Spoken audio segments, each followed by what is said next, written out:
룻기 4장 11절에서부터 17절까지입니다. 성숙의 자리로 이끄시는 하나님.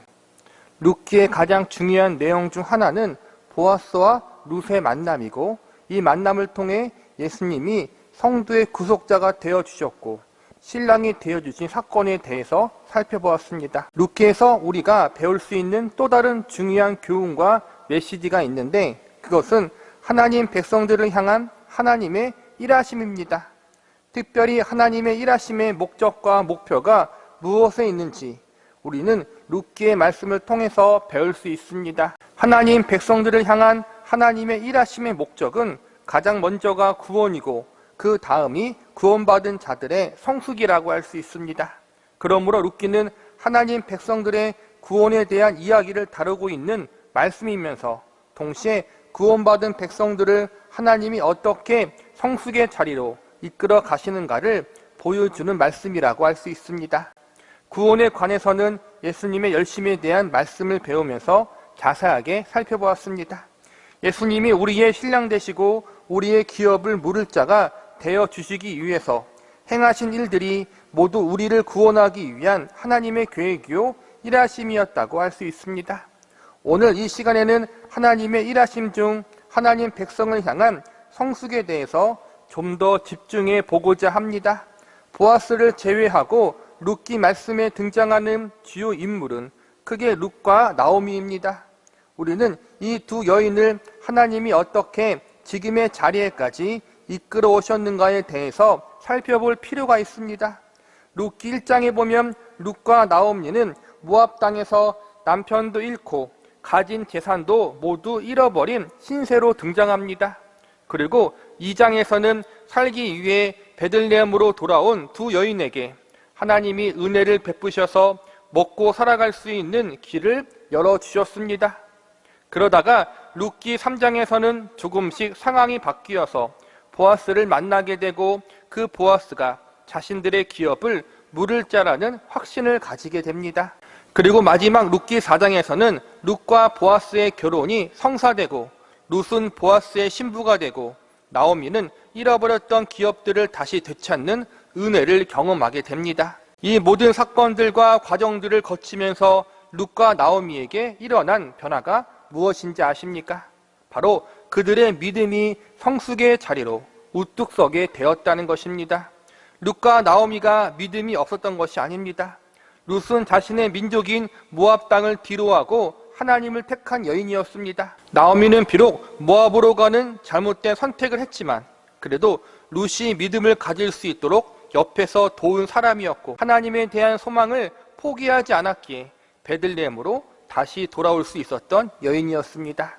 이 두 사람 모두 하나님에 대한 믿음이 있었지만 그 믿음은 아직 성숙한 믿음이 아니었습니다. 하나님이 창조주이시다, 이스라엘의 하나님이시다, 가난한 자들을 불쌍히 여기시는 하나님이시다, 이렇게 율법에 기록된 하나님에 대해서 지식적으로만 알고 있었던 상태였습니다. 그러나 룻기 1장을 지나 4장에까지 이르면서 룻과 나오미는 지식적으로 머리로만 알고 있던 하나님, 자신들이 그동안 생각하고 있었던 하나님보다 더 크고 위대한 하나님을 만나게 되고 알아가게 됩니다. 살아계신 하나님, 하나님 백성들의 삶 속에 직접 간섭하시고 이끄시는 하나님을 인격적으로 깊이 만나고 알아가게 된 것입니다. 룻기 1장에서는 그저 어떻게든 살기 위하여 의지한 하나님이었습니다. 그런데 룻기 4장에 이르러서는 살기 위하여 하나님을 의지한 것에서 한 발 더 나아가 그들의 전 존재를 하나님께 의탁하는 자리에까지 나아갑니다. 하나님을 철저하게 신뢰하고 기뻐하는 믿음을 가진 사람들로 우뚝 서게 됩니다. 물론 이러한 성숙이 하루아침에 이루어진 것이 아니었습니다. 많은 시간과 사건, 그리고 연단들이 룻과 나오미의 삶 가운데 있었습니다. 우리는 오늘 그동안 배웠던 룻기 말씀을 뒤돌아보면서 하나님이 룻과 나오미를 성숙의 자리로 이끄시기 위하여 그들의 삶 속에 행하신 일들에 대해 살펴보는 시간을 가져보도록 하겠습니다. 첫 번째로 모압에서 베들레헴으로 돌아오는 여정 속에 있었던 일들을 생각해 보겠습니다. 룻기 1장에 보면 나오미 가정이 모압 땅으로 이주한 결정적인 원인과 이유가 무엇 때문이었습니까? 바로 가나안 땅에 흉년이 들어서였습니다. 흉년이 들어 먹고 살기가 힘들어져 모압 땅으로 이주한 것입니다. 그런데 흉년을 피해 모압으로 온 나오미 가정이 성공하고 잘 되었다면 어떠한 일이 발생하겠습니까? 아마 나오미의 가정은 영원히 모압 땅에 머물러 있었을 것입니다. 그런데 모압 땅에서 나오미의 가정은 성공이 아니라 실패를 경험합니다. 그것도 먹고 살아갈 방도가 전혀 없을 정도로 아주 큰 실패를 경험합니다.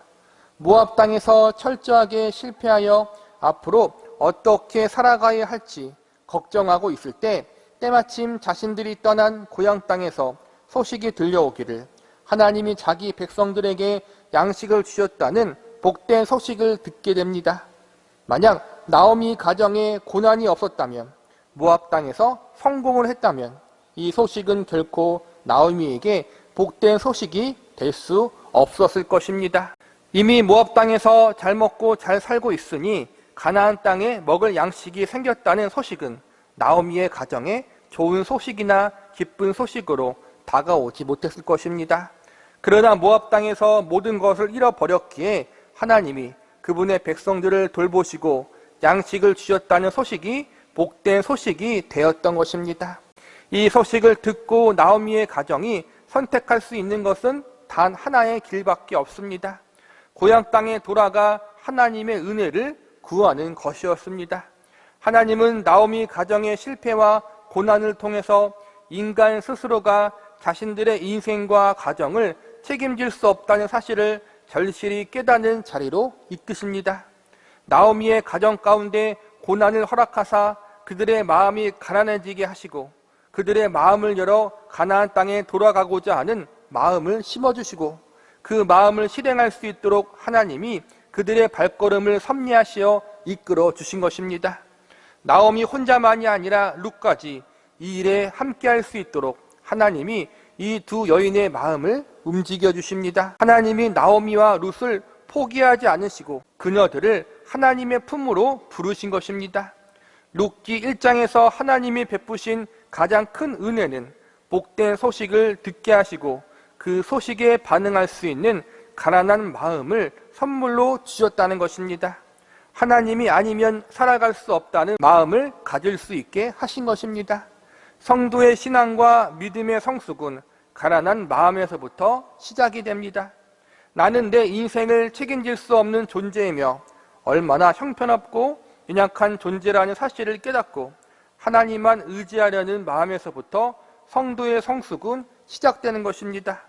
하나님은 룻과 나오미에게 이처럼 자신들이 한계를 절실히 깨닫게 하시고 간절히 하나님만 의지하는 자리로 이끄셨습니다. 하나님을 의지하지 않고서는 자신들이 도저히 살아갈 수 없는 존재들인 것을 뼛속 깊이 깨닫는 자리로 이끄셨는데 이것이 나오미와 룻을 성숙의 자리로 이끄시는 하나님의 섭리였던 것입니다. 두 번째로 베들레헴에서 이삭을 줍는 발걸음 속에 있었던 일들에 대해서 생각해 보겠습니다.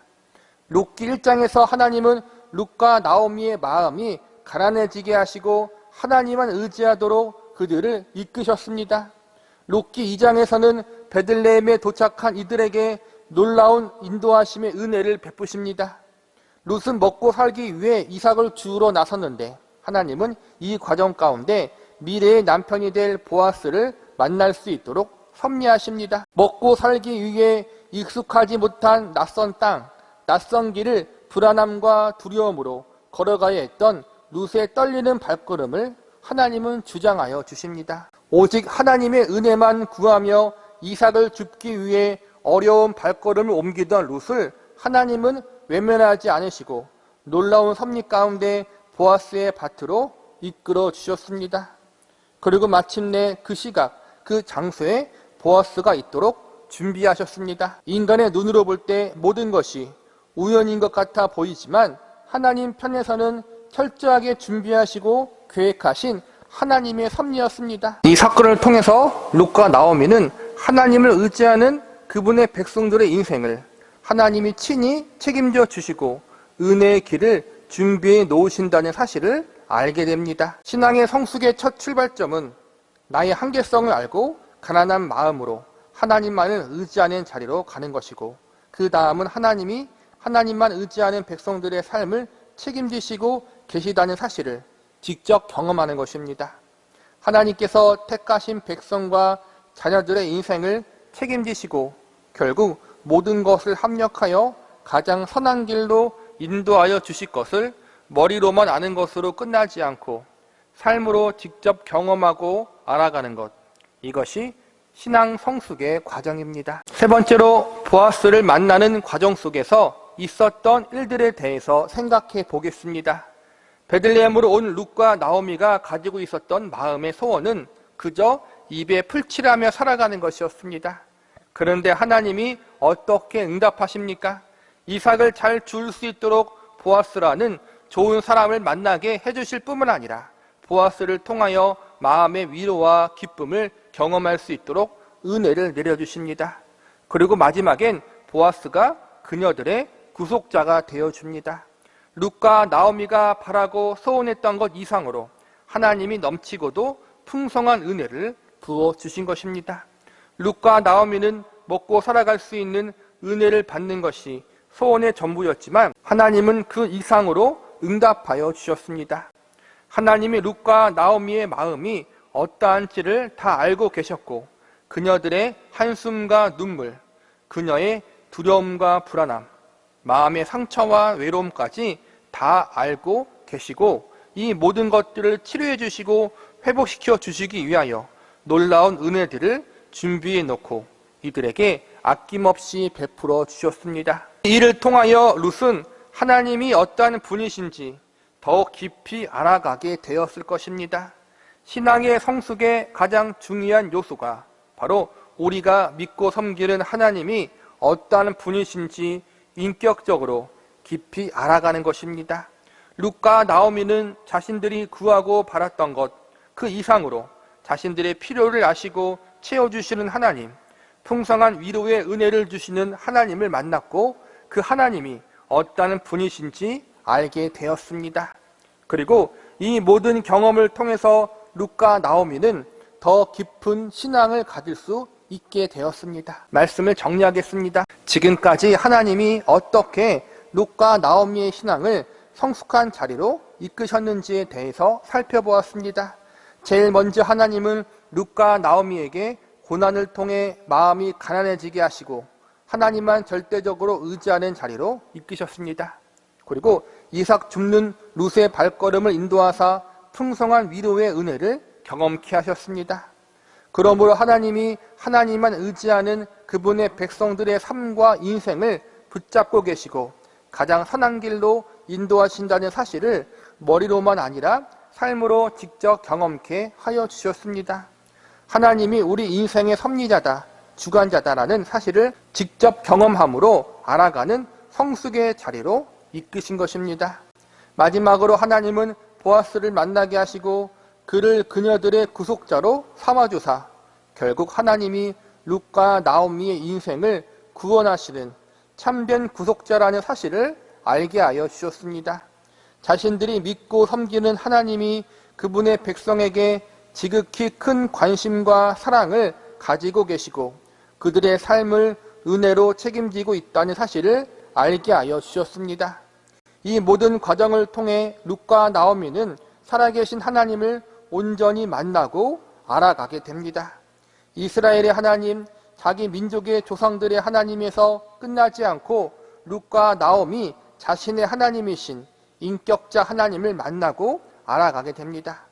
이러한 사건과 과정을 지나면서 룻과 나오미는 믿음이 점점 성숙해집니다. 그래서 드디어 보아스에게 담대하게 청혼하고 보아스와의 결혼이 이루어지는 과정을 믿음으로 잘 기다리고 인내하는 모습을 보여줍니다. 지금까지 겪었던 일들을 통해 룻과 나오미는 하나님을 더 깊이 만나고 알아가게 되었습니다. 룻과 나오미가 겪었던 일에는 고난과 실패도, 눈물도, 한숨도 포함되어 있습니다. 그리고 그 가운데에서 하나님이 어떻게 이 모든 것들을 합력하여 그들에게 가장 선한 길로 인도하시는지를 직접 목격하고 경험했습니다. 결국 하나님은 이 모든 은혜들을 통하여 하나님이 어떠한 분이신지를 룻과 나오미에게 알게 하여 주신 것입니다. 이 모든 일을 룻과 나오미가 스스로 알아서 한 것이 아닙니다. 이 모든 일을 지도하시고 이끄시는 주도권이 누구에게 있었습니까? 바로 하나님께 있었습니다. 하나님이 이들의 삶을 그렇게 이끌고 계셨습니다. 본문 11절과 12절을 보시기 바랍니다.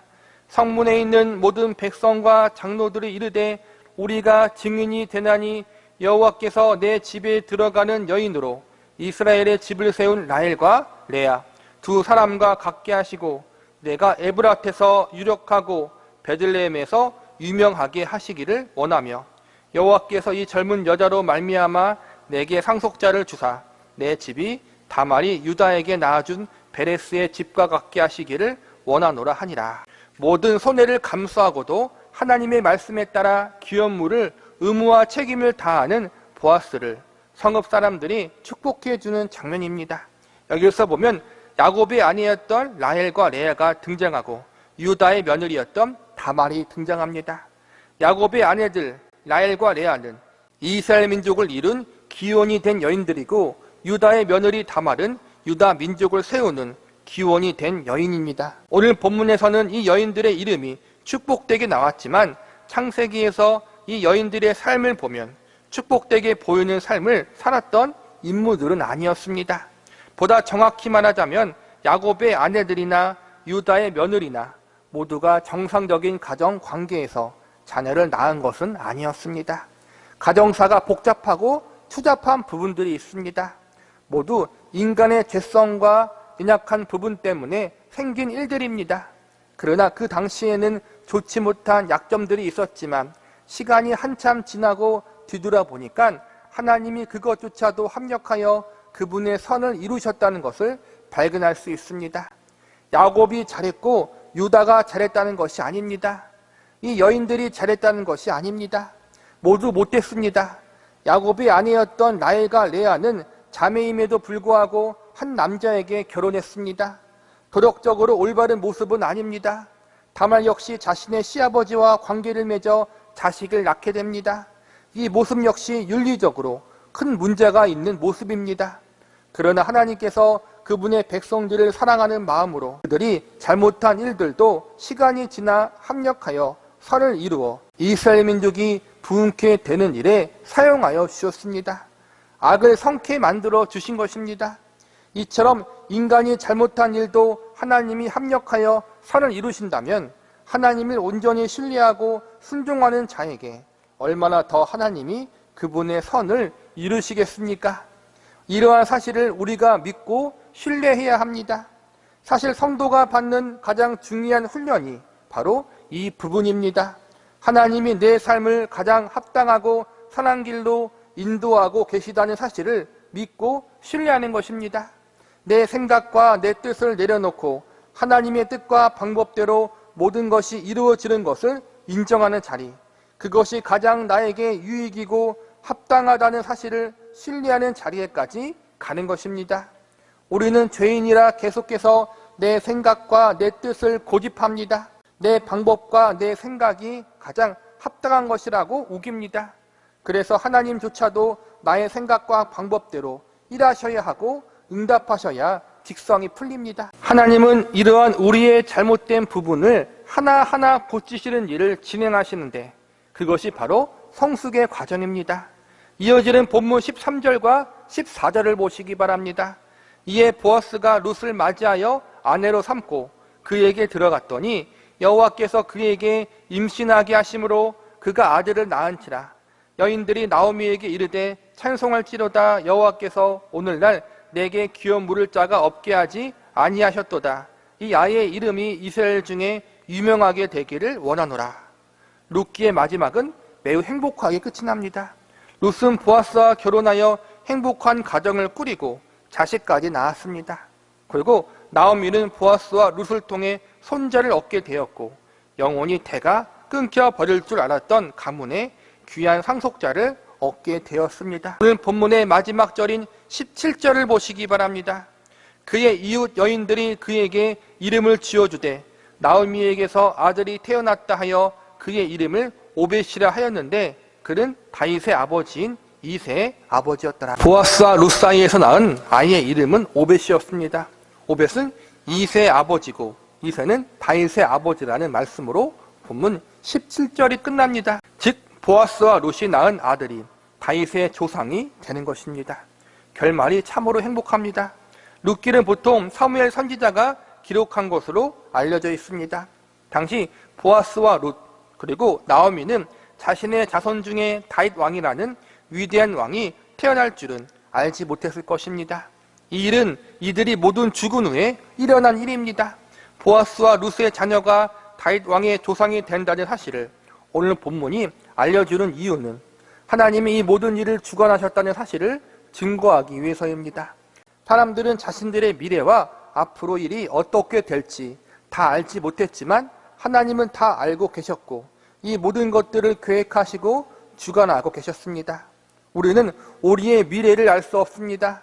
하루하루의 현재의 삶도 책임질 수 없는 연약한 우리가 어찌 미래의 일을 책임질 수 있겠습니까?